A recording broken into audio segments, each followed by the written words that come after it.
Good afternoon, everyone. Hi, welcome. We're going to start now. If everyone could take a seat.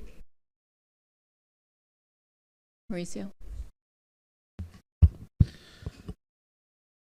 Okay. Commissioner Joseph. Present. Commissioner Stuyvesant. Here. Commissioner Vizcarra is not here yet. Vice Mayor Lama. Here. And Mayor Svechin. Here. We have a quorum out.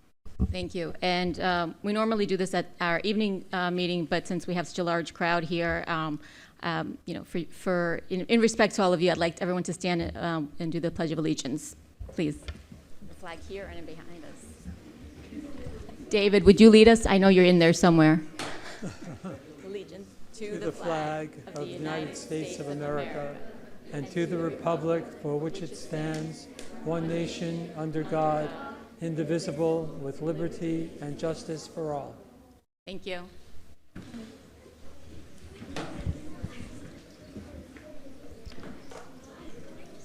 I could have done that. Okay, please go ahead. Okay.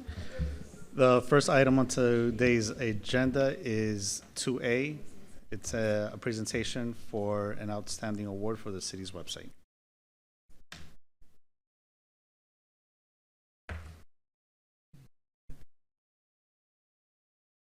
Who is that, Mr. Waiting for Leah. Leah? Leah, thank you.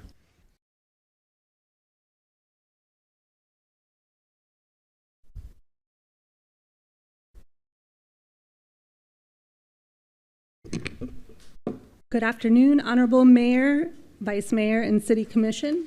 The media team recently received an outstanding award from the Florida Municipal Communicators Association for our website.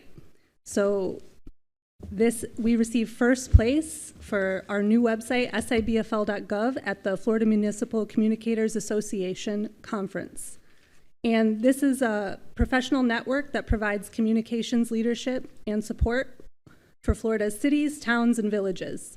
These prestigious awards recognize the exceptional efforts of local government communicators across the state. So this award highlights our city's dedication to creating innovative, user-focused solutions that strengthen community engagement and ensure everyone has access to important city information. And we have a short video to play.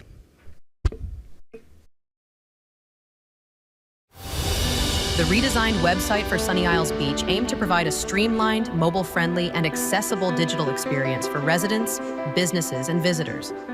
Developed in collaboration with Granicus, the site features intuitive navigation, improved search, and responsive design. Extensive user research, including multilingual surveys and heat mapping, informed content updates. Key goals included enhancing access to city services, promoting transparency, and improving user satisfaction. Despite being a small city, the site reflects the city's commitment to excellence, integrating a citizen request tool and spotlighting high-demand services like beach conditions and building permits.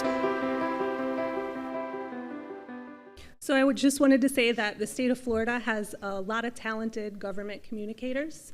So it was a very competitive field, and we were very proud that we won. And the project was a real team effort. We had past employees that are no longer with us contribute, and we also have a bunch of new employees with us that will be working on the website moving forward. So we just wanted to thank you for recognizing this award. Thank you.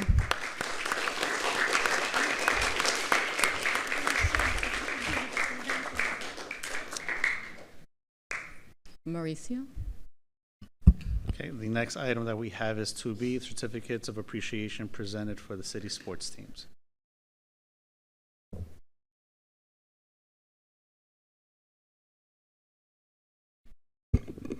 Honorable Mayor, Commission, my apologies, City Manager, City staff.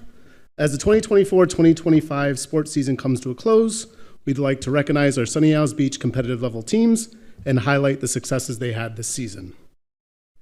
These successes are a testament to the athletes' dedication, the unwavering support from their parents, and the countless hours of training, mentoring from our Sunny Isles Beach Athletics Division. We look forward to seeing what you all can accomplish next season. So you want me to go team by team and do the? So I'm The coaches actually- are here, correct? I'm actually going to have the coaches help us with some of these certificates. Okay. So we're going to go by team. Okay. The first one that we're going to call up are the Baby Diamonds cheer team. So Coach Josie Vidal.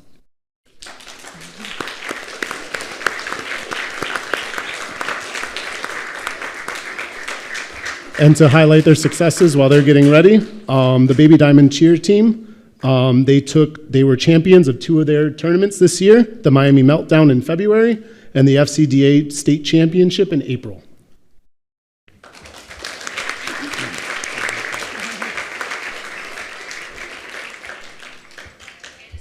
So when your name is called, please come up. You'll get a certificate, and then we'll take a commission with a photo with commission.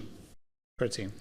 Okay, Ms. Josie, if you can come to the microphone so we can, on the record, hear the names. You're probably the best person to pronounce the names next to me. Absolutely. Here we go. Yevake. And Mayor Commissioners, if you all would like to start going down to take the picture. Okay, okay.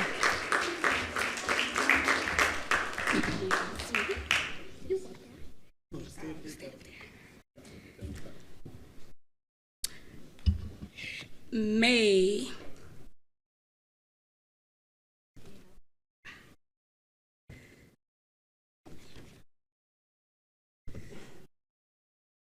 Emily.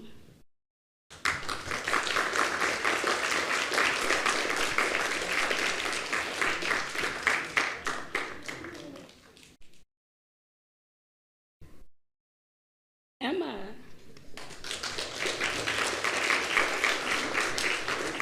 This is weird. Okay.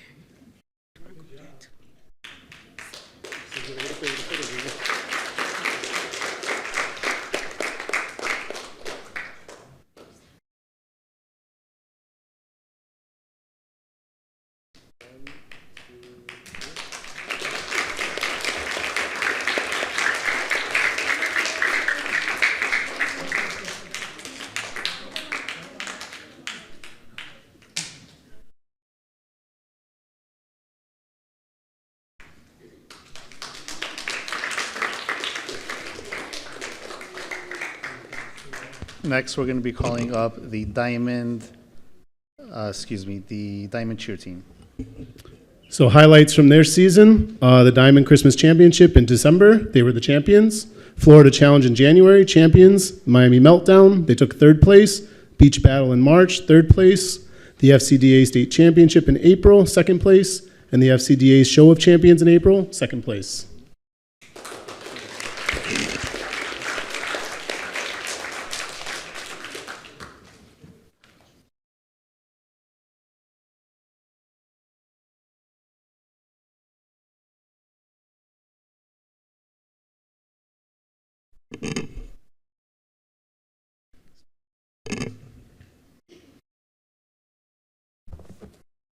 Names right there.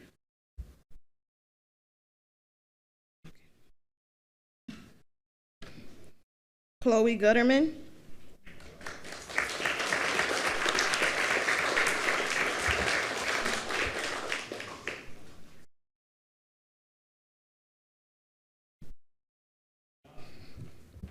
Evangeline. Do I call the rest of them?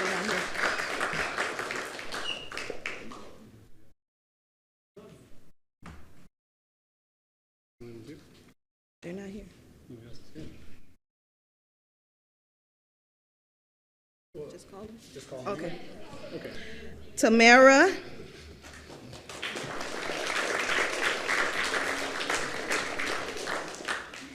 Anna Watson.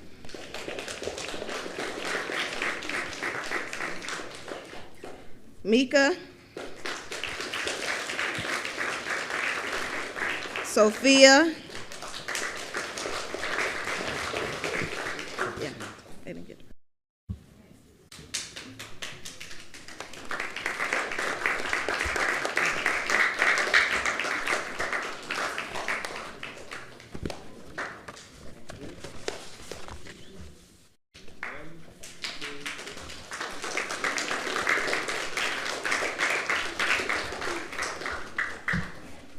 Okay, the next team that we're calling up will be the U8 Select Soccer Academy.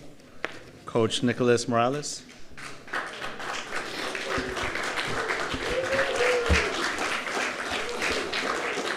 So the U8 Select Soccer Academy they were champions of our spring 2025 C's Soccer League.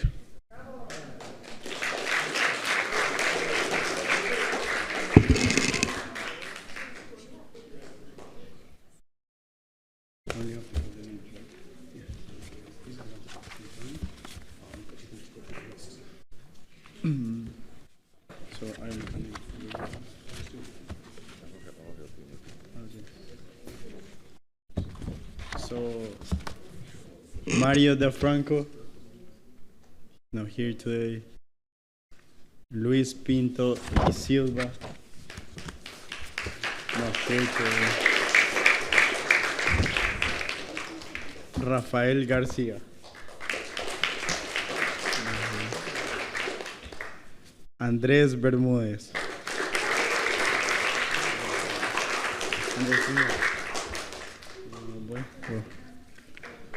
Gukas Ayan. No. Alexander Ugalde.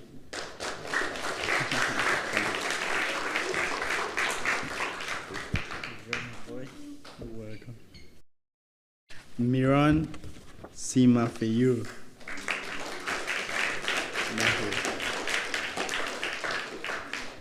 Angel Vasquez.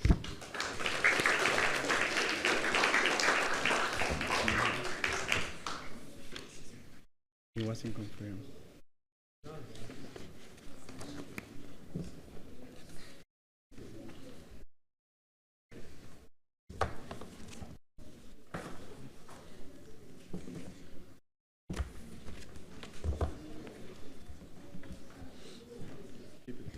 Angel, keep it cool. Bernardo Saborowski. Not here. Christian Lugbin. That's that one. No, it's Christian.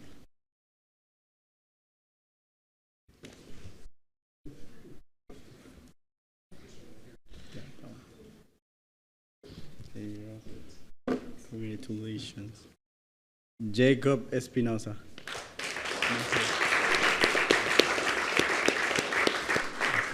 Yeah, that's it. For him, Nico.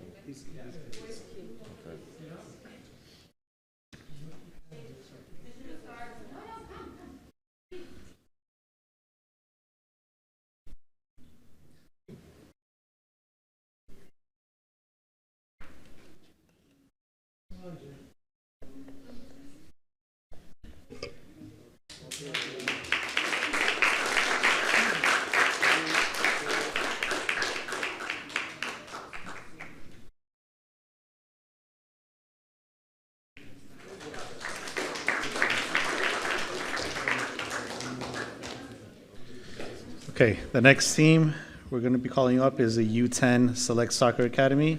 Coach is Alexander Drozdov.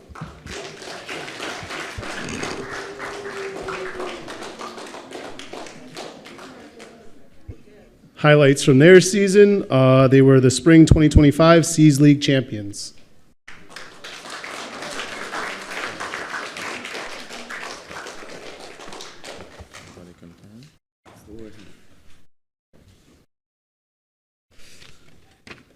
Okay, our captain, Mr. Mateo. Where's Mateo?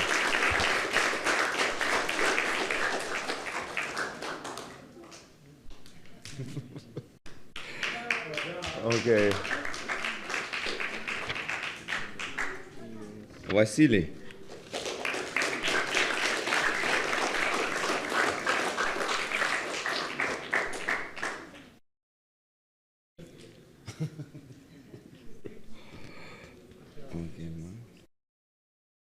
Simeon, Kung Fu.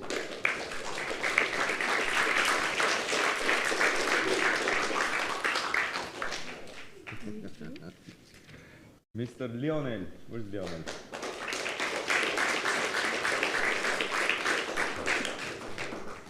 Lionel.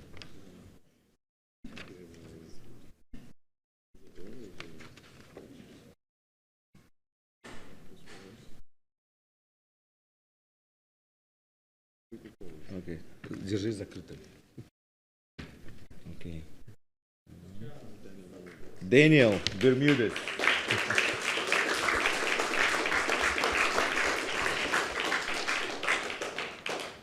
Okay. Anastasia, she's not here. Mateo.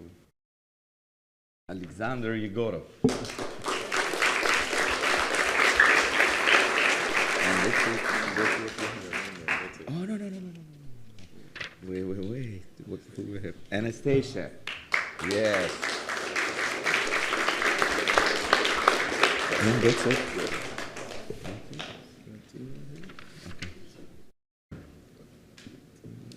No, he's not here. He's not here? No. Timor is here? No, he's not here. Okay. That's it. That's all my son. All right. That's it.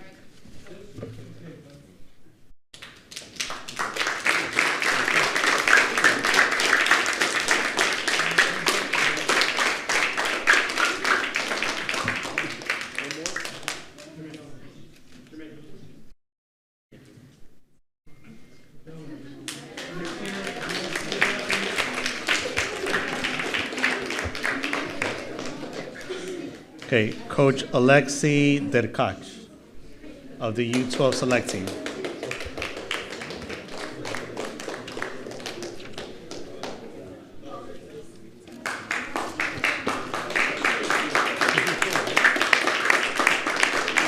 So highlight from their season, the U12 Select Soccer Academy was the runner-up, second place of our spring 2025 C Soccer League.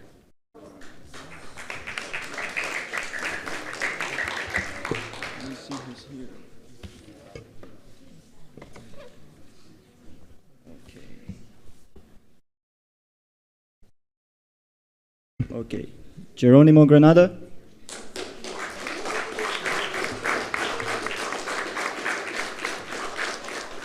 Almazbek.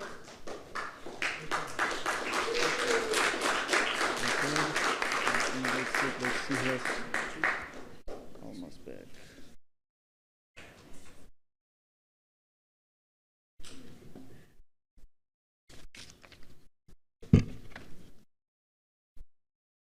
Elia and Pavel, are they here? Not here. Okay. Who else? Noel. I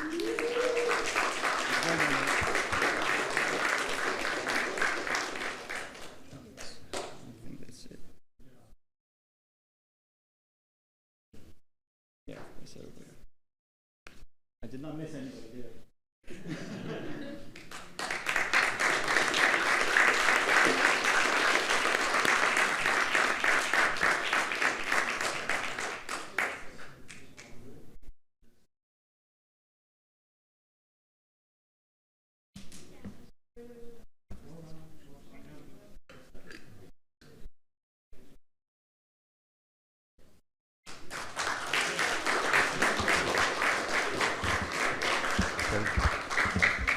Coach Artem Barnovsky for the U9 Select Soccer Academy.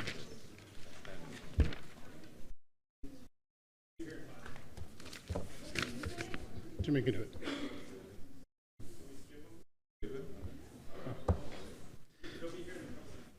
Okay. Coach Volodymyr Minyaev of the U12 Select Volleyball team.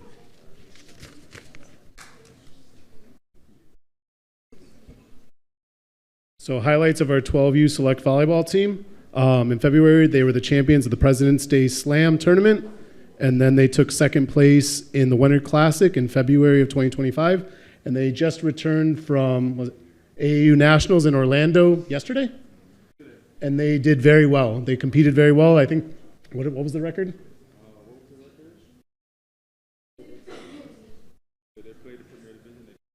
Okay, they played Premier Division in Orlando, and they finished in second, which is one of the highest divisions. Okay, I'm standing in for Volva. I'm not that tall, but I'll try. Okay. Oh, Ariana is not here either. Alexi Diaz. Alexa? No? Clementina.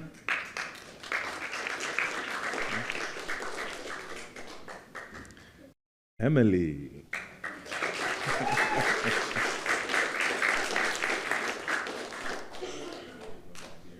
All right.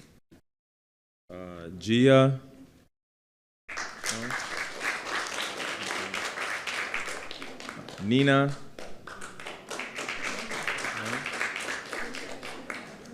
No? Stephanie Lugbin.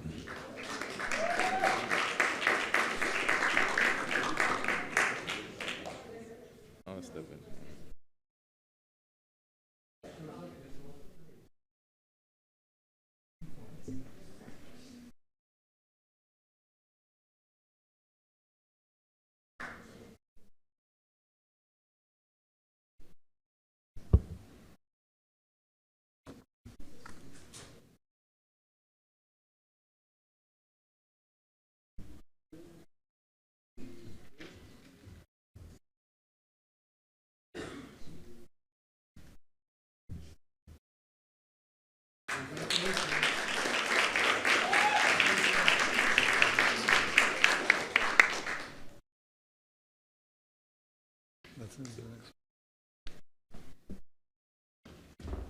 U9? Right? We can do the U9. U9. Okay, for Coach Artem Barnowski.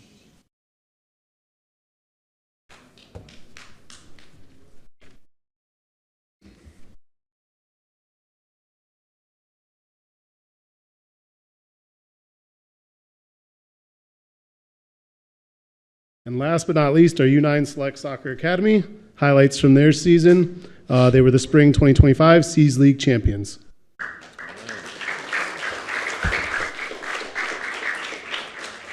right. Mikola K.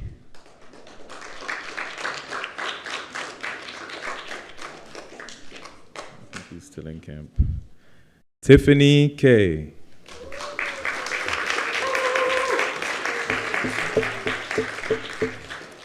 Lionel.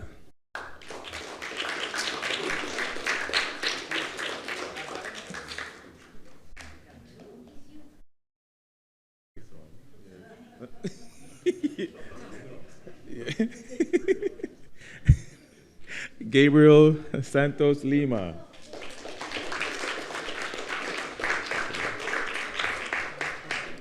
Daniel G.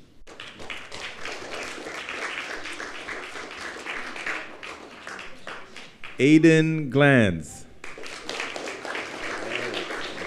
the president. Alberto V.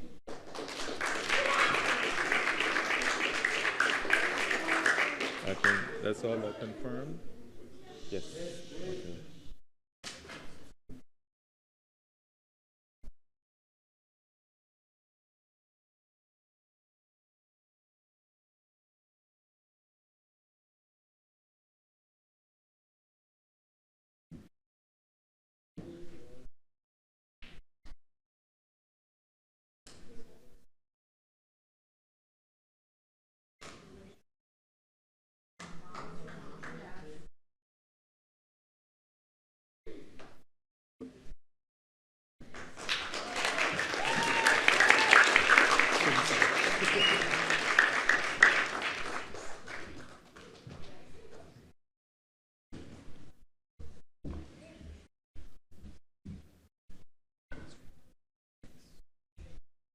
Okay.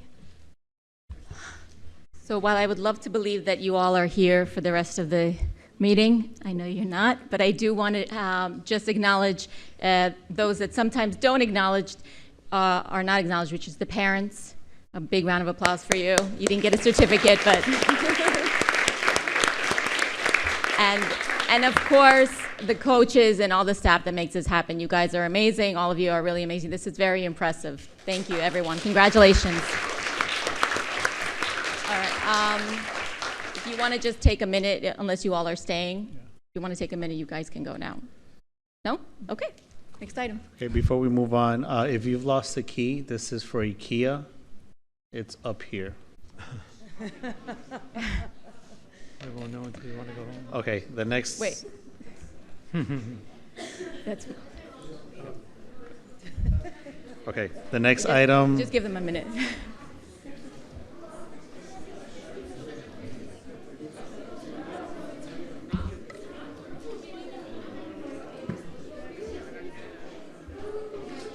Oh, there goes everyone.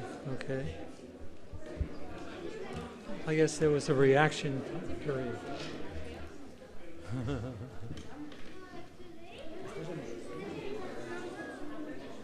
Если быстро, да.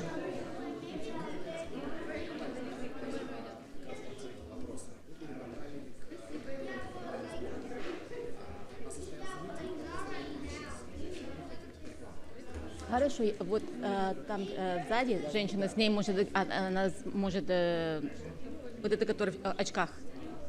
Окей, не за что. До свидания. Okay, so you want to get a quick picture? All right, thank you, everybody. Commissioner Viscar, are you okay for you to go next, or you want to wait?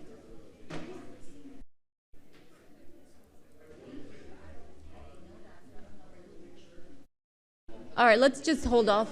Okay, so Mauricio, we're just gonna skip 2C right for now and go to discussion items. Okay. Discussion item 3A is a discussion regarding child care facilities.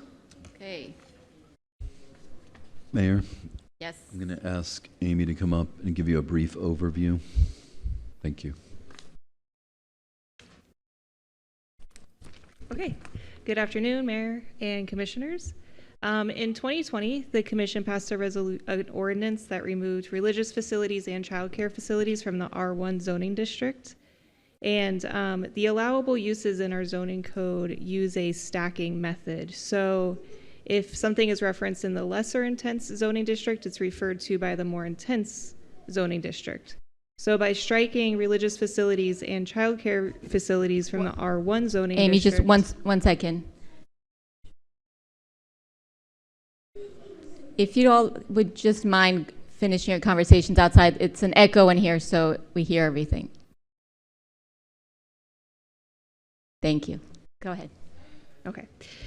So with the passing of that 2020 ordinance, childcare was effectively removed from all of the residential zoning districts. This came up recently with the Winston Towers Commercial Plaza, which is zoned RMF2, a residential district.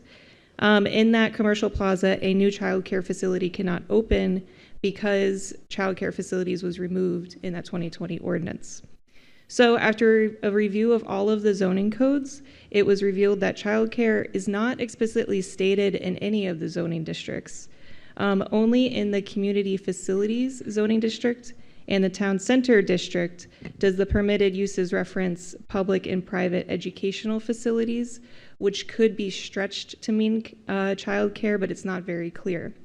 So included in your agenda packet was a copy of the zoning map. I also have extras if you want to reference it. Staff is seeking direction from the commission on if childcare facilities should be reintroduced into the zoning code as an allowable use, and if so, within which zoning districts. It's also on the screen now as well. The last thing that I want to say before your discussion is staff would recommend that if we do reintroduce child care facilities into the zoning districts, that it would be as a conditional use only, which will require commission review and approval before any daycare facility were to open. So with that direction, we will come back with an ordinance at a future date to clarify the child care standards and which zoning districts child care facilities are allowed in. Okay. Commissioner Joseph, do you want to start? Yes. Well, I have a question for Amy. Amy? So considering that we do have a resident that's waiting for this, that's under the gun, how long do you think it might take for you to come back to us? If this is something that the commission instructs us to do, we would bring something back in July for you to review, and it would take 2 readings. It will be July and August. It would take 2 readings, and just if I may add, then the applicant would have to also apply for conditional use, which would require another meeting. That'll be another meeting. And what is their condition right now? What is their status? Are they able to do business now? They are not supposed to be doing business. So, isn't there? Well, according anything- to, yeah, I'll leave it at that, yeah. So, isn't there anything we can do to give them some type of conditional license in the meantime? No, you had asked me to look into that, and I had worked with Amy to do that. The only solution was what is articulated now is, you don't allow the use in R1, RMF1, RMF2, and RTH. The sole option you would have essentially would be to change your code. And in this case, this particular facility is an RMF2. You would have to permit childcare facilities or daycare facilities within RMF2. Would that require a code change? And I'm not speaking to what DCF requires and what issues they have. I can't speak for DCF. I can only speak on behalf of the city. Right, and I'm only speaking regarding the city as well. But, so, we have a business that was doing business under the impression that they were grandfathered in, correct? They were for only a portion of it, and then they made a change that presumably both DCF and the city did not find to be permissible under the code. Yeah, we discussed this. They were not Yes. grandfathered in. Right. They made a change. Okay. They knew that what the zoning was. And I think that it probably helps a little bit. I'm going to interrupt you and we'll come back to you, because I believe Commissioner Viscara was here at the same time, and Commissioner Lama, when we passed the ordinance, and that was in response to childcare facilities opening up without a license, if I remember that correctly, in the residential areas. It was specific to And Golden also- Shores, I think. And also, I mean, this is. Yeah, 5 years ago, You yeah. make me dig, yeah, Mhm. but I think it was also in response to, other. Religious. Yeah, like that they were using homes for Right. religious gatherings, and that they were, something along those lines, and so we Mhm. wanted to clarify what the proper use in that residential. I mean, I'm digging here, like this is like. Right. And I didn't review that before coming here, but it was along those lines that there was some religious gatherings happening in homes, and that there was that extension of the childcare. Right, and there was daycare that were opening up Just in homes, in yeah. homes Right. as well. So, because this is going to affect everyone, not just the one business No, I owner. So understand I that. want to make sure that we're not, it doesn't look like we're trying to do spot zoning here. No, I understand, but it's not like a pool that, they changed the pump without a license, now the pool is shut down. This is someone's livelihood that we're considering as well. That was in business, and now we've. She put a has the halt to portion it. of her business is still open, it's just the portion that she Right. changed is, she cannot operate, but her childcare is open. Right, yes, So she is operating. right, but not fully, yeah. Okay, well, if I'm the only one that's looking for a bend, then so I think be we're it. talking about two separate things. No, I think understand. What, No, where I- the staff I is looking understand for. exactly. Are you, Yeah. so you I'm would just- recommend that we Well- add back? We have at least 4 months before they can, and depending upon what they have to do with the county, hopefully they have, they're working on their county issues at the same time. But just as a logical thinking person, I would think there was something the city could do to help them along in the meantime. Yeah. Okay, Commissioner Stevenson, do you want to add to the conversation? If this provide a solution, yeah. One second, Vice Mayor. I'll Yeah, let him Commissioner- talk, let him talk, let him Okay, go ahead. You got the floor. Basically, what we're trying to do here, and it's going back to the daycare, I guess this is what obviously it applies to. So basically we're looking at reintroducing childcare under a conditional use, and obviously it will need to be approved by us, the commission, and that will take 2 readings, right? Now, my question is, when it becomes conditional use, because obviously we don't want to open up a can of worms where, you know, if you're talking about certain districts where people could come in and just open up childcare. I remember that when we passed this ordinance, the intent was to prevent, you know, these types of childcare facilities or religious facilities from springing up within, you know, houses specifically. So I would like to meet with you, Amy, and just, you know, hash out some of those details. My direction is yes. But yeah, I would like to know a little more of the details. Commissioner Stevenson? Okay, if this is gonna provide a solution for her in the short time, I'm for it. Yeah, I support it. Yeah. Okay, but just for clarification, because I do think we're talking about 2 separate things. For the purposes of the business owner, this is not what we're discussing. This is for, Mr. City Attorney, can you please clarify? Because I want to make sure we're really clear with what we're discussing. The impetus of this whole discussion was that particular daycare center. Right. So we were charged to go find a solution. So we looked at the code and realized that that use was not permitted in R1, RMF1, RMF2, and RTH. So the solution would be, in the short term, if you want to accommodate this particular business, the best you could do would be to allow it in RMF2 only, still excluded in all your other districts, but allow it in RMF2, which would allow her to operate lawfully. Right. So that would be the one quick in the sense that solution where you're not allowing it in every one of your districts. It still protects your R1, which is your residential single-family homes. I have a question. So can you define RMF2? That I have to give to Amy. It's the orange. So on your map, it's the orange color for RMF2. It's the medium high density residential zoning district.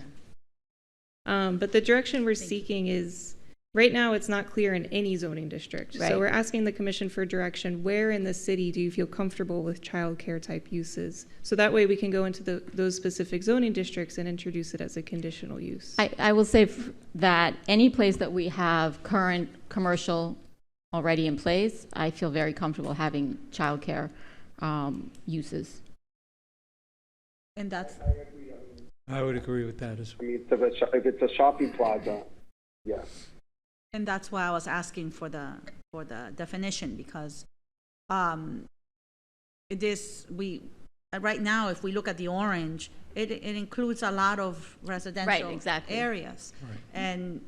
And so I don't want to, we passed that ordinance to prevent a problem, and so I don't want to Create a new something new to invite the problem back, right? Right. So along the lines, rather than look, and again, I don't know if it's permitted, because we have to do it by section, but rather than looking at it in these color sections, I would say something that's already commercial or which that plaza would qualify, all our whatevers. And then in the future, if there's any new development that's mixed use that has a commercial component, because wouldn't that be nice if you had a new building and you had the daycare on the bottom or something like that? Then I would be okay with that. I don't know what that would be called. But what I don't want to do is say, let's go with the orange because it solves this immediate problem, because we're trying to do something nice for this existing business that served the community. And now we're going to have daycares, in every Winston Towers building and along. Definitely have to carve out that commercial area. So But you can't carve out that commercial area. I think the question is, okay, so the only way to get her to operate the way she wants to operate is to allow those uses in RMF2. That's it. We can't just say in commercial. No, because you're going by zoning districts. Okay, but then we could still. Wait, just one at a time. Let Commissioner Vizcarra finish. So that plaza where it's at is not considered commercial? It's by zoning district. It's not necessarily use. So you have a zoning district that's defined. You can't change your zoning district. It's an RMF2. So you can't just do it piecemeal as to what the type of use is. It's got to go by the zoning district. So it's either Otherwise, orange you're- or nothing, or yellow or nothing. It's Right. gotta- Or she could change her use with that adjoining use. She could stick to one thing like DCF wants Right. to, and she'll be fine. But hold on, I think that the solution is there, because if it goes in front of us anyways, What do you- if it's based on, we still have to approve it. So I think that avoids long as- it opening up in every Winston Tower building or anywhere else. Right, they still have to So come to us. that's the Okay. way that we can manage So we it. can still knock it out. So, Mr. City Manager, you want to say something? Mayor, I just want to provide a point of clarification. The owner of the daycare can actually comply right now without us changing the code. She could relegate the one section of the business to one use. She wants it to be multiple uses. So I wanted to provide that point of clarification. And then also, if you make this change, it would apply to all of the properties within that specific zoning district, not just one.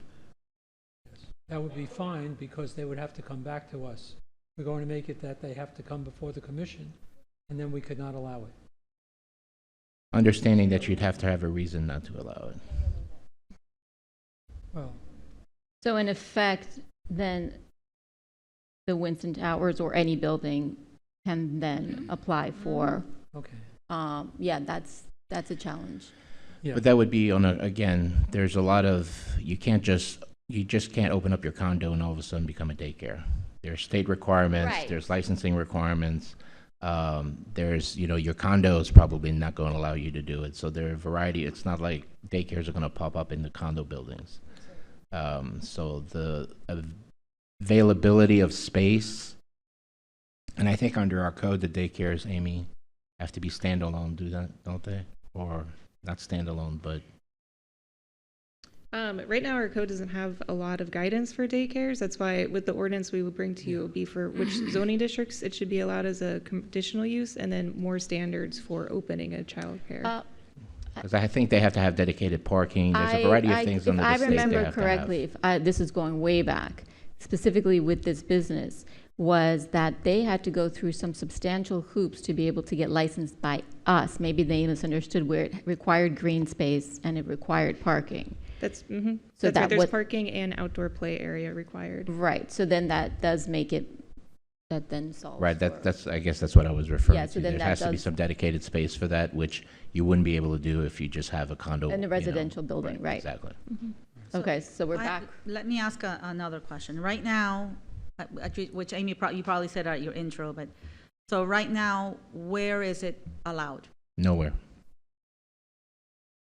There's no childcare allowed, other than, I guess, no No, daycare, no baby no. stuff, other than whatever the city provides. And in 2020, you struck it all. Excuse me, is there an exception if they are exempt? For example, the Chabad on Sunny Isles Boulevard. They have a religious exemption from DCF. They may be able to operate under DCF, but without knowing the specifics, I don't know that they are under our code. So the Chabad is zoned town center district, and it's only in community facilities and town center district. It says private and public educational facilities, which has been the interpretation has been stretched to include childcare facilities. But that's why I would like to come back with an ordinance that clarifies exactly where childcare is and isn't allowed in the zoning districts. So under the current interpretation, in town center, you could have not religious or anything, I could put up like Jen's daycare under the Central Pay. I could do that? Right, you would still need to meet all the licensing requirements. But yeah. I have to go out there to get licensed. But but it's possible. So it's not that we have no options. Right, Well, it's just not very They're clear. just fuzzy. That very depends how you unclear. interpret the code. Because it's fuzzy, okay, but that's why we're having this conversation. So properly interpreted, if we clean up the language, we could have childcare in the Central Pay and the plazas along Marshalls and Milam's. right? Okay. Right, because historically they've run camps at the various, like the Winners and they've all run some sort of. Right, but I don't know if that's considered childcare or if that's just considered activity. I don't know how they're classified. Right. But the point being, just because they exist doesn't mean they're supposed to be operating. But in the town center, you can. Right. Okay, so, Mr. City Manager, do you have enough direction based on this conversation? I think I'd like to go back with Amy and draft something that has some parameters that we can bring back to you Okay. next month that we can discuss further. Okay, thank you. All right, Mauricio? Next item is 3B. Excuse me, we're deferring 3B, Mayor. Which is a discussion regarding. 3B? Yes, which is Okay. a discussion regarding mosquito control. Mauricio, and I want to defer 3C as well. Okay, 3C Okay. is being deferred. So we're on to 3D, Okay. ambulance donation to Hatzala. Okay. Okay.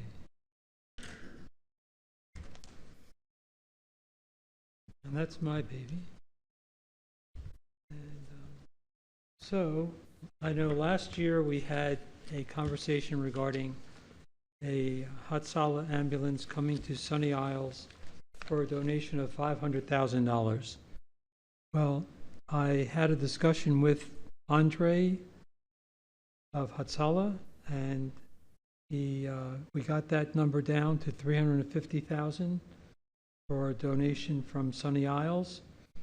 But we have a problem with donations because we've now limited the donations to $5,000 per commissioner mayor.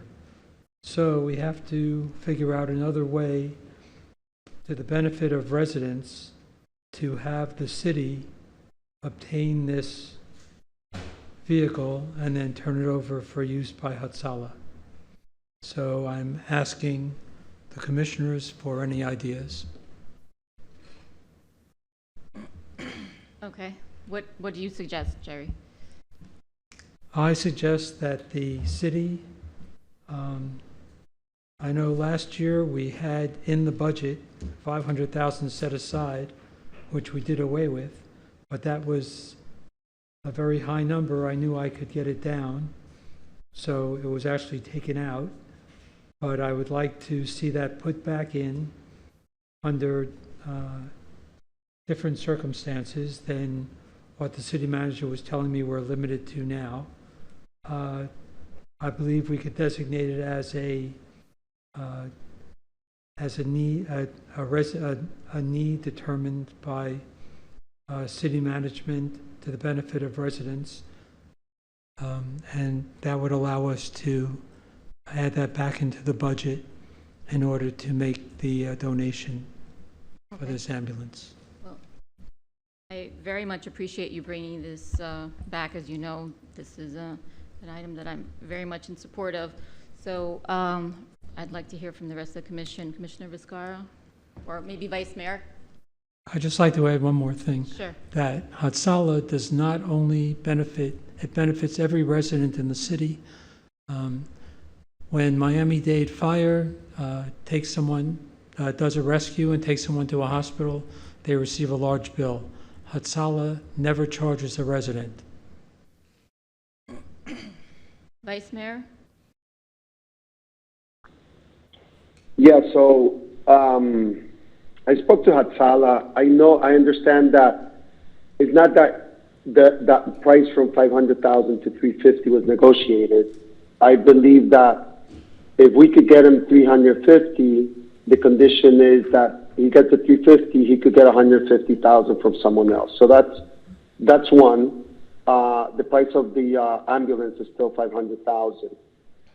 Another point is that, from my understanding and what we discussed last year, is that there's no deficiency in the city right now with that service, right? With the service for ambulances. I think there's other ways to help Hatsala. I think that amount is big. Also, we have the issue, like you said, Jerry, of our donations policy. So we need to have to go back and revise that. We need to be consistent. And also, I think that last year when we were discussing, you also mentioned that we could probably talk to other cities, pull some money, and perhaps help them get the ambulance. So I think that 350 or 500, whatever it is, it's a large number. I think there's other ways we could help them, perhaps with a smaller monetary donation, maybe lobbying for other cities to kind of chip in. And then, but it needs to be consistent within our donations policy. If we're going to make it 500,000 or 350, then I think we need to be fair. And some other organizations, I'm going to have to be, qualified to receive the same amount. Okay. Okay. I do want to help them. I mean, there's other things that they could get. There's like defibrillator packs. There's different things that they could take, or we could just, talk to other cities. We have a relationship with other neighboring cities where they would service and take it from there. I'd like to pick up where we left off last year regarding that conversation. That's my thought. Okay, Commissioner Stevenson? Okay. Did you want to address that before I go to? Yes. So actually, we're not looking to help out Hatsala. We're looking for Hatsala to help out our residents. They currently have ambulances stationed in Surfside and in Aventura, but having them there does not help our response time. The idea is to have a quick response, which we already have, I understand, from Miami-Dade Fire, but people are receiving bills from Miami-Dade Fire, which they would not be receiving from Hatsala. And to a lot of residents in the city... That's what I'm saying. I'm willing to help them. Help who? I think at this point, but help who? That amount is... Help Hatsala or help the residents? Because I don't hear you considering our residents. I hear you... Well, I am considering our residents. I know that there's a need for that too, but there's different steps that we need to take. I mean, I spoke with Hatsala. It doesn't have to be an ambulance. We could donate other things as well. No, this is about an ambulance. Last year we had $500,000 set aside until we took it out of the budget. But if it would have been $350,000 last year, our donation, it would have gone through. You know that. Well, I don't know about that, Jerry. Let Commissioner Muscar have an opportunity to speak, if you'd like. So I reviewed the discussions from last year, because we had two, I think, in July and in August. So let me look at the July. So in July, we talked about it, and Jerry, you said, I'd like to hear from Miami-Dade Fire, and then the next month they came. Correct. And what your question was at the time in July, which you again asked in August, was, are we lacking an ambulance? Does Miami-Dade Fire need an ambulance? Would adding an ambulance improve response times? And if it's not needed, then the city, you said, then it's just the city spending funds that could go somewhere else to benefit residents.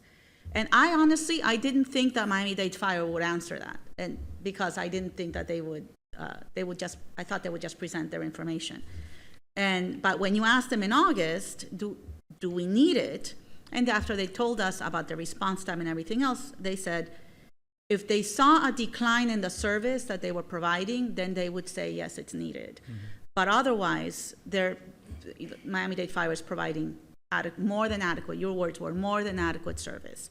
So if we're looking to find the need, we're not going to find it, because we are serviced by our fire station and also the one in Hollover, they cover 15, the southern 15%. So we have, that's why our response time is so good. And they have the other thing they talked about was that it was a fixed regulated staffing and mandatory qualifications. It's not voluntary based, not that the volunteers are not qualified, but there's a, we just don't control that, right? There's no standard that we see. So unless there's been a change in the data, this is a big number, right? This is not $100 or $1,000. This is a really big number. So I don't see that decline in service or a change in the data that would justify that big check to somebody else. However, and this is where I align with the vice mayor, I absolutely support supporting them because they are here, they're doing a good thing, they're in the community, and they should be recognized for that. And I would absolutely support doing that through our donation program. And if we need to tweak it, then we tweak it. But if there's no need, I wouldn't direct Stan to say there's a need when Miami-Dade Fire stood here in August and told us there isn't. So I just don't think it's justified, but I do think making a donation to them would be absolutely appropriate. Well, having a donation with having no additional benefit, I don't see it, because now what you're not talking about is the benefit of Hatsala. Now I came to I don't think so. I came to understand that because we were talking about Miami-Dade Fire saying that if they saw a need for an additional ambulance, they would add another ambulance. I remember that conversation. But Miami-Dade Fire charges residents a bill that some people can't afford for the emergency service that they absolutely need at the moment. Hatsala does not charge for the same service. And the people who are calling Hatsala today are also not getting charged. It's no charge for those who call. So that benefit already exists. And what I'm saying is we should support it. We should, let's show the appreciation. Let's say thank you. But we do it through how many conversations do we have about structuring our donation policy? So let's, rather than out the gate, throw out our donation policy, let's use it. And if there's, I didn't even think about pooling with other cities or, that I like that. But it's a big number for that's against our policies, but I think that we should support them. I don't think the data is there to support it. Let me ask a question. When we had this discussion last year, it was prior to our new policy, correct? Yes. Right? Okay. And at that time, we had somewhat consensus, but then that sort of changed when the Miami-Dade Fire came, and then when the other person came, and sort of everything got muddied up, and then that was removed. And the number was higher as well. Well, the number it's still a high number. I think we can all agree it's a high number. The consensus was to make it part of the budget conversation. Right, That's exactly, what it was. exactly. So with the $25,000 donation cap that we currently have, did we exhaust that for this fiscal year? No, we did not. Okay.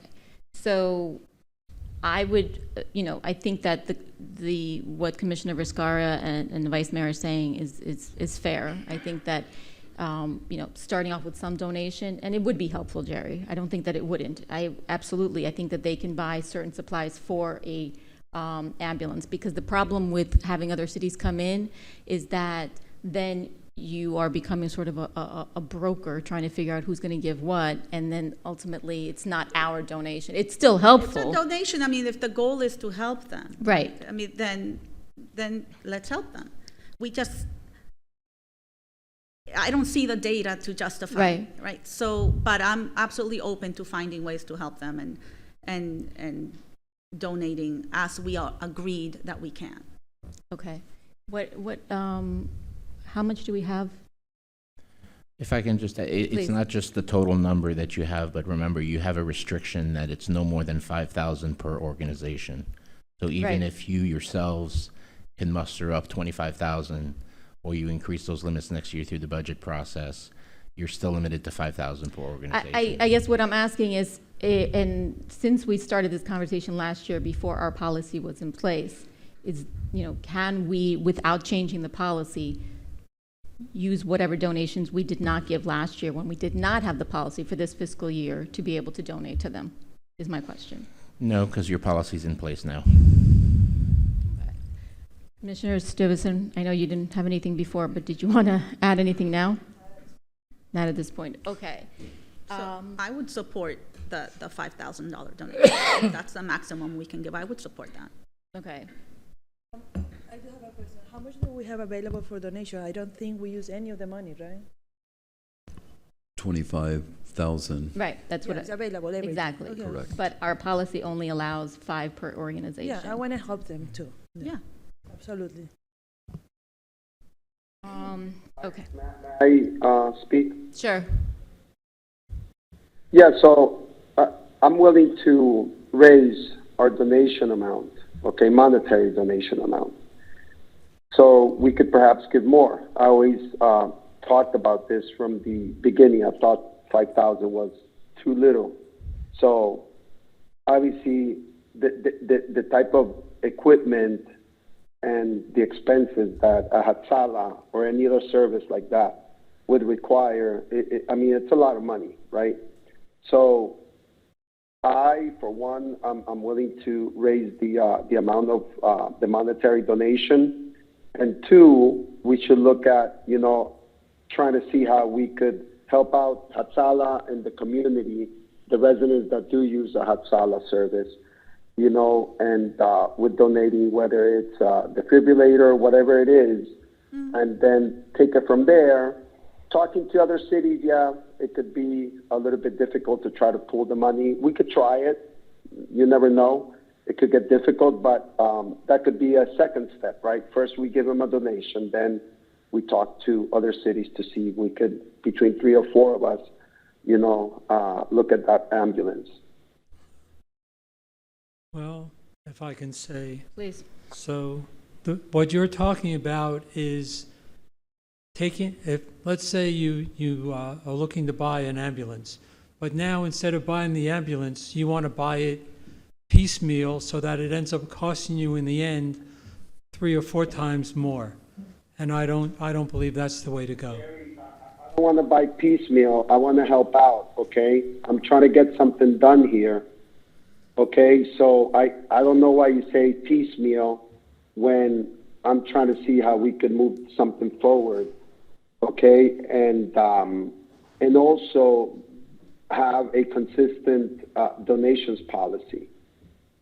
Okay, so I don't know why you use the word piecemeal. Well, because When I spoke to Hatsala itself, and they say they would appreciate any donation, okay? Yes, of course they would, yes. Yeah. Okay, so don't say piecemeal, please. Oh, okay, go ahead. Also, maybe we can have more conversation with Hansala, because I don't know if those ambulances that they have around us were donated by any city. I think came from their donors and from the fundraising that they do. Because also, as far as I know, it was recently that the legislation changed, that now they can accept donations from the city. No other city has donated, you're correct. Yeah, well, I would like to get it from them, because I was there when when the city of Ventura paid for one to send to Israel. So I was there when they did all the celebrations. So my point is that the legislation recently changed to allow Hatsala to get those donations directly from the city. So maybe this should be part of a bigger conversation. I had to say that I see their vehicles constantly in my neighborhood. Because we have a big Jewish community in my neighborhood as well, and the work that they do is fantastic. And I'm a little bit scared of making this conversation also a little bit about politics. And so anything that we can do to help them, I'm on board. And I do believe that we have to have more conversation about this. And it will be, in my opinion, a no-brainer after probably the next cycle of elections. So, Stan, I'm going to ask a question maybe differently, because this sort of reminds me about the zoning as well, because we're trying to get something done with this one organization. To Commissioner Stevenson's point, they are supported at the state level, so they're different than a, I guess, normal 501c3. So if there was commission support to donate the $25,000, and it's up for conversation, that we have not used in this past fiscal year, which is almost finished, is that possible without changing the resolution? No, because you have a 5,000 cap per organization. You have two issues. One is the money that you allocate for donations in total, and then you have the issue of restricting the amount per organization. So at the end of the day, you'd have to change your policy to change that donation aspect limitation for each organization. Right, but the policy was set in place for us to do, the cattle call organizations coming to us. But if this is commission initiated, so Commissioner Joseph initiated it rather than an organization coming to us, is it possible to have a carve out for that? You could do that, but again, I would advise you to do that under a change of policy. You need to put that in your policy. Because even if we approved, right, I'm still on the 5, because Right, that's right, what no, I know. I'm very Right. process oriented, as you know, and if the paper says it, I go with the paper. So let's say we approve the 5. Then I guess under our policy, they would have to do the formal application, which would already kind of be like a done deal, right? Because we know that they qualify, we knew to do the work, and we already pretty much approved it in advance. So as long as they jump through the hoops, they would get that donation, but they would still have to go through the application process, right? Right? That's how it's written. Okay. All right, so can we start with 5? It's something. That wasn't the idea of the proposal. I know that wasn't your idea, and I don't know, what is the $5,000? How does that benefit residents? It benefits them more than $0. Right. It's the policy we came up with. How many conversations did we have? Precisely so we can do this. So we can be helpful. So we can be like the vice mayor would say, like, why can't we be nice? Why can't we show kindness? Right. And these are the parameters that we created. So, right, 350, 500 was high. Of course, they're gonna say yes to 350. If you offer me $100, I'll say yes. And then if you go, actually, I only have 20, I'll still say yes. Because it's a donation. So this allows us to be nice, and something is better than nothing, and this is the parameters that we came up with. And then maybe we can tweak our policies, but we should follow if we are not going to follow our policies, then what's the point? And I think that to what the vice mayor said, and I think the Commissioner Viscar is echoing, is we would still be the first city to make a donation to them since the change in Tallahassee. So it is a start. No, because the ambulance that was donated by Aventura, they donated actually to a totally different organization because they're separate, and that's in Israel. So I think that starting somewhere is better than. So Hatzalah has an ambulance in Surfside, I was told as well. Right, but it's not donated by Surfside. It's parked there because there's residents in Surfside that made donations. So that's a Hatzalah ambulance? It's a Hatzalah ambulance. And just like in Aventura, there were residents that made donations, and so that's why they're parked there. So, right. So right now, if Hatzalah is to respond to Sunny Isles, it has to be either an ambulance coming from Surfside or from Aventura. Well, that's They're secondary. In so they're what? in Hallandale too. Yeah, what ends up happening is Or that they Hallandale. have the volunteers in various Right. buildings who Yes. have all the equipment with them already. Right. They So get there while someone else they is bringing the show ambulance. up to the emergency. The Right. ambulance is on its way. Is on its way. So they're equipped with all of that. Some of Right. them have motorcycles. Some of them have just Correct. packs that they use. So Right. they're still able to get to our residents. It's just No, I the understand. ambulance wouldn't be here. And look, I was the first one to bring it up. I'm very much in support of it. I think that starting with something is better than nothing. And to something you said earlier, the Miami-Dade Fire, they did say they have a good relationship with them and that they're, you know, They didn't do, say, and they didn't they- say anything bad about it, you know, they No. just, you know, they're happy to see them, but they're not, but Miami-Dade Fire is getting the job done too. But it's nice to have the supplement, you know, so I think we should supplement the supplement, you know. But that's all. Okay. So are we in agreement then with the 5,000? Do we have consensus? I would say yes, I'm- but they have to apply. No, that's, Without changing our policy, we cannot. We cannot change the policy now? All right. that's not on the agenda. Well, and that's why I said we need to raise it, but, you know, Well, whatever. if everyone is for it, I would make a motion to We can't make a move motion, it we're to not. 6:30 to have to discuss changing our policy. We'd have to bring that Well, back to you via our resolution. budget's coming up in September, so we need to revisit that, okay? So we have the chance to revisit that. I think we start somewhere, move forward, and then Right. we adapt and. I think that we start with the we tweak. 5,000, and then once we're having the budget As long conversations. as they apply, they just have to know to apply. Right. But please, let's be consistent, okay? Yeah. Well, that's what we're trying to do, Vice Mayor, that's why we're Yeah. sticking with the 5,000. For Right. me, it's anything that benefits the residents is worthwhile. If we have other nonprofits. I think that we're all in benefit agreement with residents, that, yes. Jerry. Yes, That- I believe so. That's for sure, Okay, yeah. Okay. All right. So we will start with that then. thank you. Thank Next you. item, please. Thank you, Commissioner. Next Joseph. item is 3E, discussion regarding creation of a music club program. Commissioner Joseph?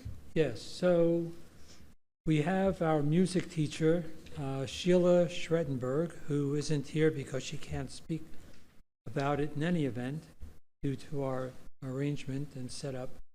But I submitted to the commission 75 signatures of parents who are interested in having their children in a city orchestra, a city chorus.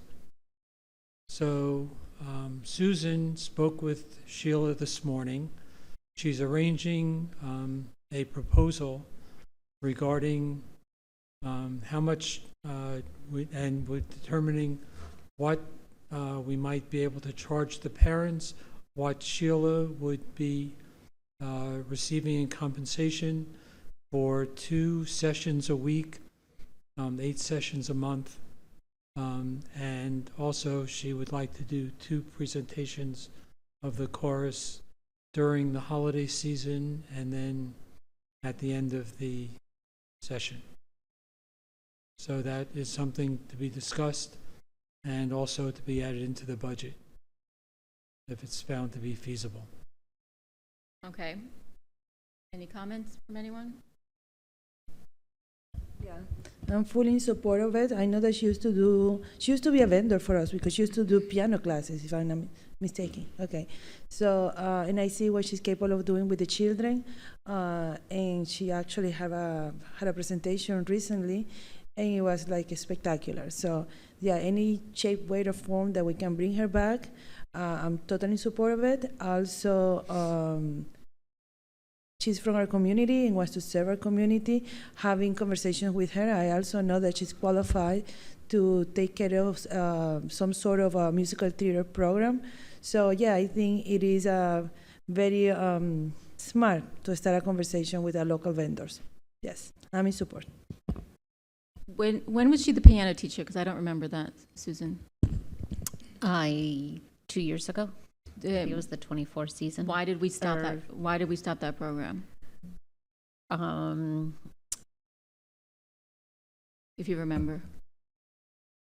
It wasn't working out in the location that it was. Okay. She had broken some rules. I see. Okay. Vice Mayor, do you have anything to add? I couldn't hear Jerry too well at the beginning. Can you just give me like a summary of what the intent is here? Yes, so we have a music teacher from the school who currently teaches children in chorus, and she's interested in teaching two sessions a week, 8 sessions a month. We have 75 parents' signatures for parents that want their children to be in a chorus, citywide chorus. I'm sure there will be more once other parents know that it's an option. Susan spoke with Sheila Schrettenberg today regarding the options, and she's putting together a proposal for Susan to look over, to work with her, to fashion it in a way that she could bring before the commission. I have Okay. Did you hear it? And what did you say, Susan? Yeah, I heard that. Yeah, Okay. it's clear. And I know that there was a question if we had tried this before, right? I had a question about the piano lessons, not this specifically, that we had 2 years ago. Because this will be only voice, right? This will be only voice, yes, chorus. Right. And Yeah. Susan, if you could just repeat what you said. So we did have her for a music club in 22-23. Enrollment was very low. It was $100 per month for residents. There were 2 classes broken down by age group, and we only had the max enrollment was 3 students in September. And then it went down to 1, then 0, and then 2. And this was piano or voice? That was for voice. And then piano, she was maxed out at 5, but there were some rules not being followed in our facility, so we did not continue her contract in fall of 24. All right, well, let's see what her proposal is, and then we could discuss it. Okay, but only boys? That's what we are considering right now? I will not support that. I support for boys and for girls. I don't. Voice. Okay. Voice. Okay, good. We're perfect. Okay. Thank you for the clarification. So, right? and Oh, no. let me ask a question, because this community, as we've discussed many times before, especially the Russian speakers, are very, supportive of musical classes and courses. And so on the flip side, there have been other residents that have approached, I think, all of us to have various classes. How would that work if there was people that all of a sudden came out and said, well, wait a second, I also want to participate, or I also want to teach a class? So ideally, we would get a proposal. Right. And we would rely on staff who is out and speaking with the community and doing surveys to determine what our best use of our facility is, because we are very limited. Right. So Okay, so nothing has changed. on space. Okay, Commissioner Viscar? I'm familiar with the chorus. She's been in the school, and my son was actually in her chorus for a little while, and they actually performed here in the dais. I don't know, he was still little, so some years ago. So I understand the work. It's the kids enjoy it. We've seen them do, in the Veterans Day, they perform the Pledge of Allegiance, not the America the Beautiful and all. So I'm familiar, and it's very cute. But I don't want to get into the habit of directing or dictating our programming. So if there's interest, if there's room, if there's space, and whatever it is, then we should consider it. But I don't think we should be, because then what's going to happen is our friends are going to get jobs, and everybody else is going to have to go through the regular routes. And if there isn't the room or the space or whatever, then they're still it's gonna be an ordinance or a resolution directing them to do it, even if they don't have the room and space, the room and availability. So I like the idea, but I don't want to give the direction because I don't think it's really our place to be dictating programming. But I think I wouldn't be surprised if there was a lot of interest. And I like that, you know, if it's chorus, it's right, little to no, you know, equipment on our part. She may use her piano, or, you know, so I think it's an interesting idea, but I don't want to give the direction to create a job for a person. I think we need to see if there's a need for a program, and if there's qualified candidates, then, you know, if it's somebody from the community, that's nice. I like supporting that, but I don't want to give the direction. Yeah, I agree with Commissioner Viscar. I think the traditionally what has happened, or rather historically what's happened, is that if there's a vendor that feels like they have the support from the community and the clientele, they usually bring you a list and with the proposal, and then if the staff feels that it makes sense, then it makes sense. Yeah, it's kind of tricky. It's a slippery slope to start saying one person versus another person. And she's a great teacher. She's been in the community. She lives in the community. I know she does classes, as private classes as well. So, and she knows how to work with us and what rules we have clearly. So, yeah, let's hope she gives you a proposal that makes sense. And I hope it's successful. Yeah. I think it would be a cute program. Very cute. But that's going to be up to whoever signs up for it. Okay. Okay, if I may, I didn't find out about the list. I didn't know that they were getting signatures. Otherwise, I would have signed and get you a lot more signatures than 75. So yeah, I definitely I support the program and bringing her back. Yeah. Okay. Alex, did you have anything to add? No. Okay. Let's take a look, and yeah, I'd like to see that proposal, and then we'll see. Okay. 3F. 3F is a discussion regarding beach volleyball courts. Yes. Okay, so for a short time, there had been the volleyball court at Sampson Park taken down. We had quite a few residents that were upset about it, and they contacted me. So, and I understand that even more now that the beach volleyball is a big hit. And I was asking Susan if, besides that one going back, if there is a place for others to go up even, which would excite even more residents into playing beach volleyball. But apparently, unless we speak to other condos who have those rights of way, the city itself doesn't have any other space except Sampson Park. How about the one to the north? Ellen Wynn Beach Ellen Wynn, Access? yes. Not enough room. Not enough room.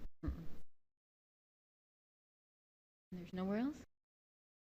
Not that is city owned. Yeah, well, maybe we could speak to some condos that they might have an interest, and they're just not thinking about it.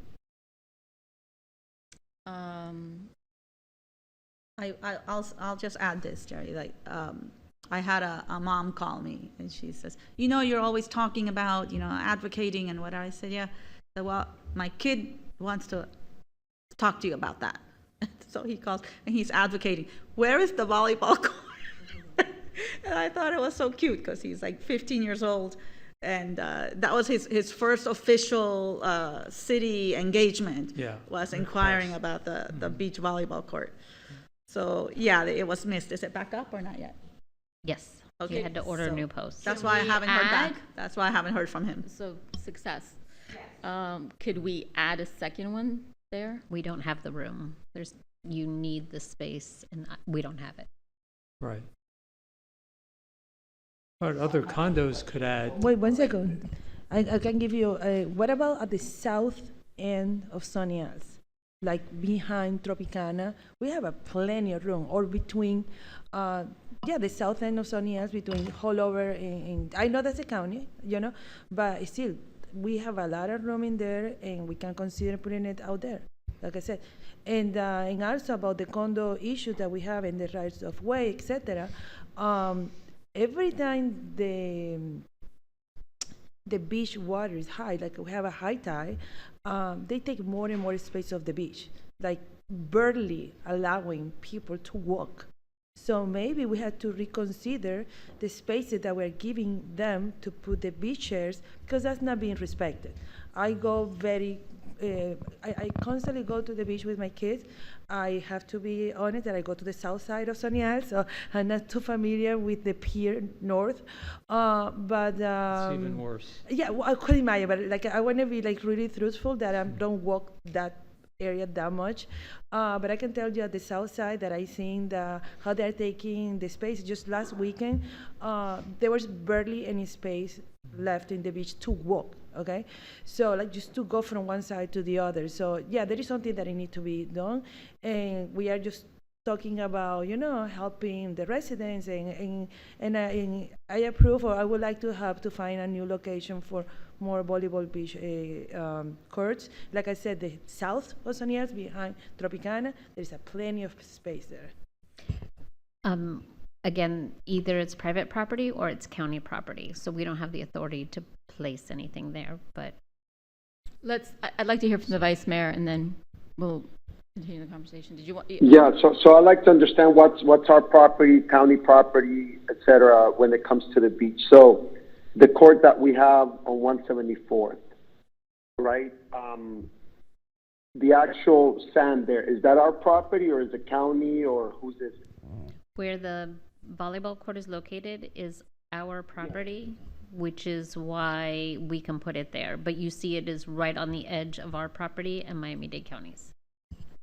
Okay, so in essence, it will be part of the park, right? Samson Park. It is, yes. That's why it's there? It is, okay. Now, when it comes, because you mentioned talking to buildings, right?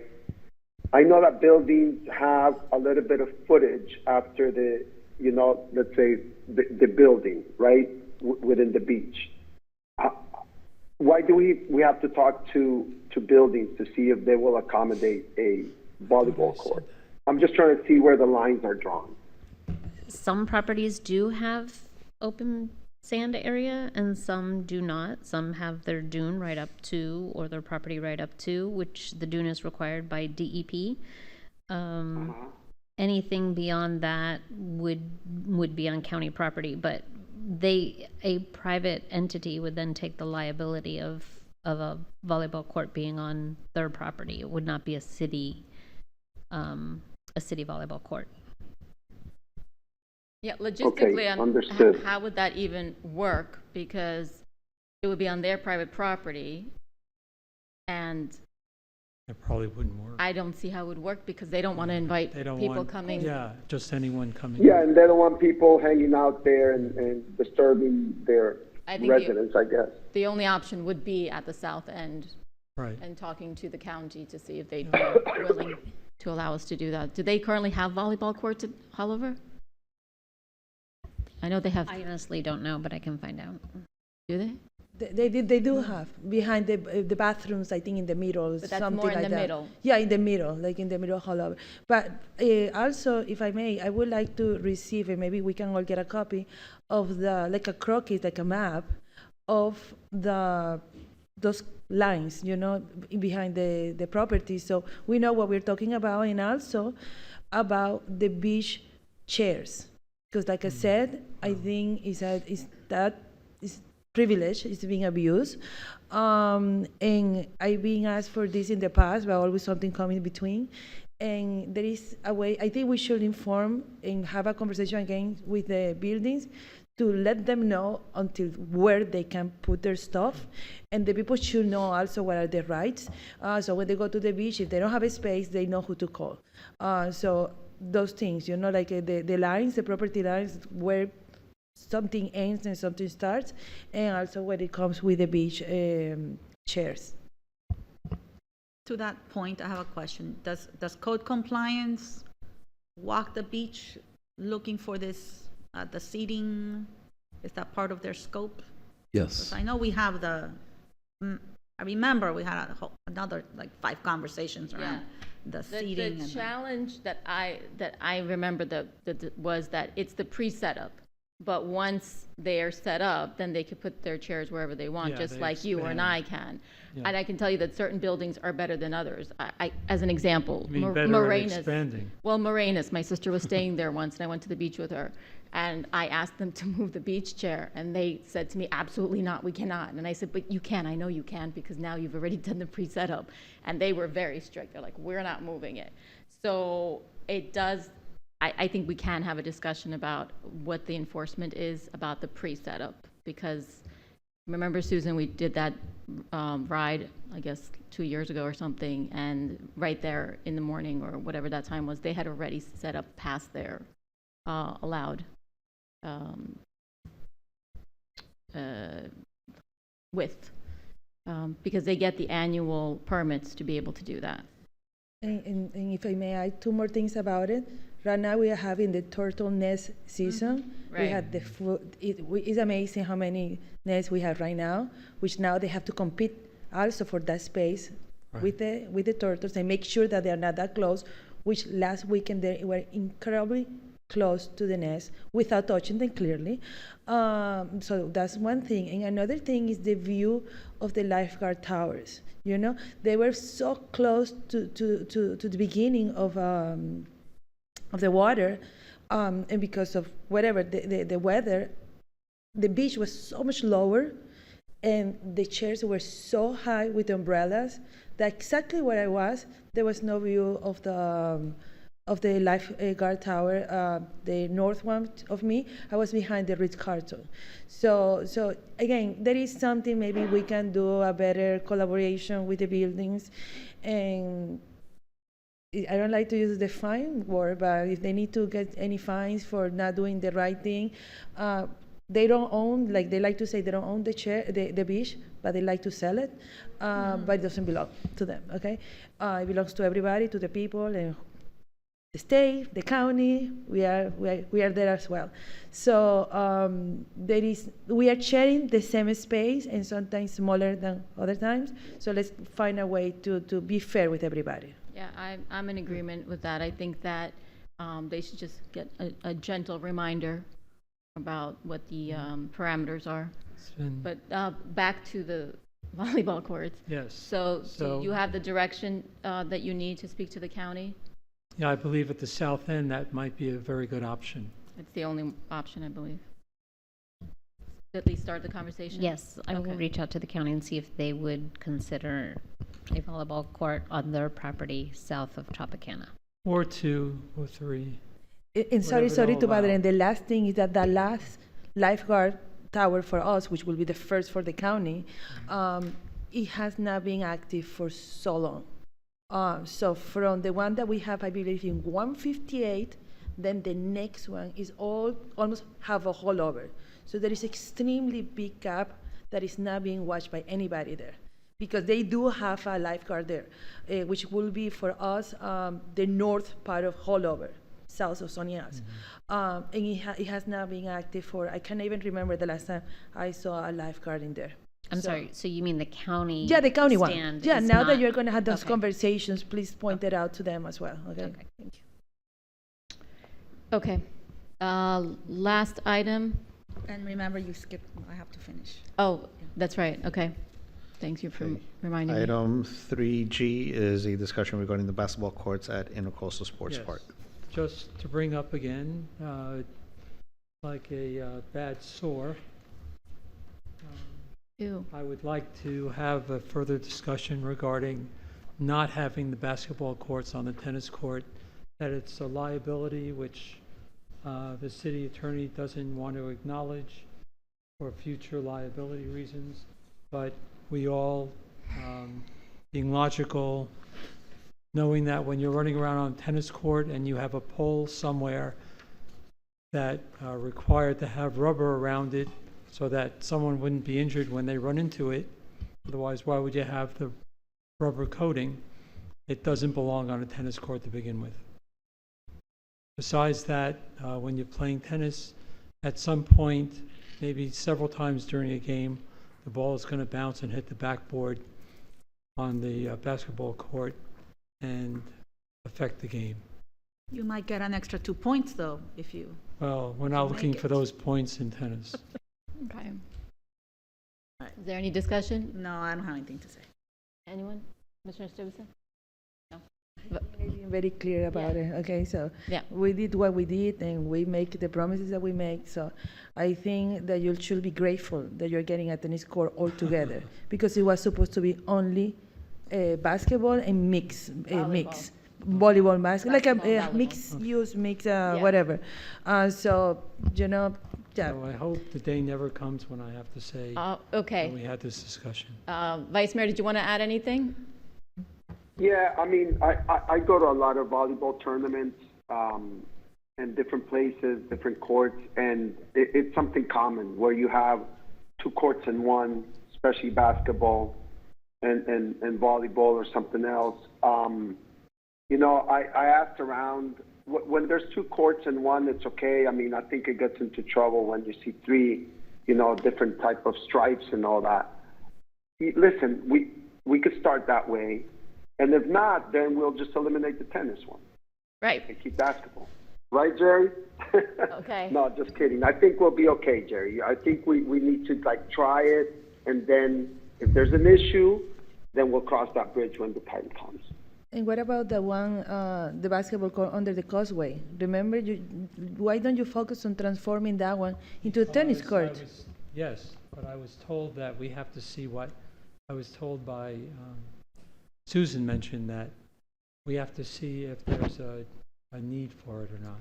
Right. I think that we had this discussion, and I don't believe anyone has Just changed. if I may, but which is your point? That if there is a need, especially on the north end of Sunny Isles, I'm totally for helping you, pass a motion or whatever, Yes. to transform. We would also need to that widen one. that. Let me It's finish. not wide enough. Okay, so do whatever is necessary. But if the point is that everybody else have tennis courts except for a Golden Shores, etc., that is the best location. It's next door to you guys, And like I said, I will be in favor of doing anything necessary to make it happen.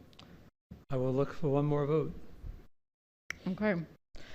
We're going to go back to Commissioner Viscar's item. Yes, going back to 2C, the 2025 legislative update. All right, so this last month was supposed to be the last update, and I thought Senator Pizzo might be here today, but I don't want to be the broken record just going through our list. I already did that last time. The only update to that I have is that the cardiac emergencies law, that one having the defibrillators in public schools, that one became law. Amazing. Of our list. So, but I wanted to give you an update on. What was that, Jennifer? I'm sorry, what was that? The cardiac emergencies, the one with putting the defibrillators in public schools. Okay, good. Good. But other things have become law or are on track that touched the community before, so I wanted to work on those. And also, I wanted to thank the City Attorney's Office and Ron Book's office for their constant input on helping us stay on track. So one that became law is the state land management. Do you remember earlier this year, or maybe it was late last year, that there was a lot of talk about making improvements on state parks, and that included Oleta River. They were going to put, I think it was a golf course or pickleball courts or something. And people got really upset because it was just basically decided, and there was a public hearing, but it was canceled. It was just, people were really, really angry, and they were angry statewide. So the response to that was this new law that establishes the State Park Preservation Act, addressing concerns raised by the controversial and now withdrawn Great Outdoors Initiative, which had proposed adding golf courses, hotels, and other recreational infrastructure to various state parks. The bill, now there's the requirement that the Florida Department of Environmental Protection to hold public hearings when developing or updating land management plans. So that was as a direct response of people expressing their wishes.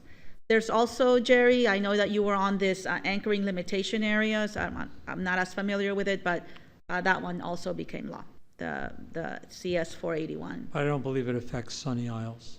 So I knew you were looking into that. That's the only reason I'm highlighting I it, was because I trying knew to it was something that you were. have it expanded Yeah. to include Sunny Isles, but it didn't happen. So, but it passed, so maybe for next round, you can keep advocating for that. We'll see. Another one that I thought was interesting, that can affect campaigns is it's called stolen valor. It became law. It prohibits a candidate or elected public officer, an appointed public officer or public employee for the purpose of material gain to misrepresent by making false, fictitious, or fraudulent statements or representations, directly or indirectly, that he or she was a service member or a veteran of the armed forces of the United States, or that they received a decoration, medal, or title, or other honor they did not. So, I don't need to tell you the garbage that gets said during campaigns, but at least with regards to this, now there would be a consequence. And on track, on the governor's desk, there's several of the condo bills, which I'll let Senator Pizzo, when he comes back, so he can talk about that, because I know that's his strength. But several have been sent to his desk, and as well as the certified recovery residencies, which we talked about, that the preemption was fixed, and so that was sent to his desk. Non-home rule that I liked was the what they call the autism package. And basically, this expands some of the services available to autism. It directs the Florida Department of Health to provide Florida families with early intervention therapies and services through the Early Steps program until the child turns 4. That program provides intervention services to eligible infants and toddlers under existing law, children age out at age 3. So early intervention is a big deal. With autism and with many other conditions, so extending it that year, and there's expansion to other things. But what happens between 4 and 5? Well, this expanded it to 4, so we're going to take the win. Okay. Okay. We're going to take the win. It went from 3 to 4, and there's also another package of laws that was for sexual crimes against children. And it expands the victim age. It expands the offense scope, including luring or enticing a child out of a structure, not just into one, which is an interesting distinction. Things that you don't know were needed, right? And it eliminates certain defenses, like I didn't know how old they were. So, those are very pro-kid stuff, and we have some home rule issues. So that way I'm not walking you through the same list again, but things are now getting signed into law. Thank you. That's some of the examples, and we'll call that the update for today. Yeah, I think that we certainly appreciate that, and I know the residents appreciate the update as well. So today they finally ended today. That's it. Yay. Yeah. Another update. So, okay. All right. See everybody at 6:30. 6:15, Mayor. Oh, 6:15. Thank you. Thank you for the reminder. Thank you, Mauricio. Meeting adjourned.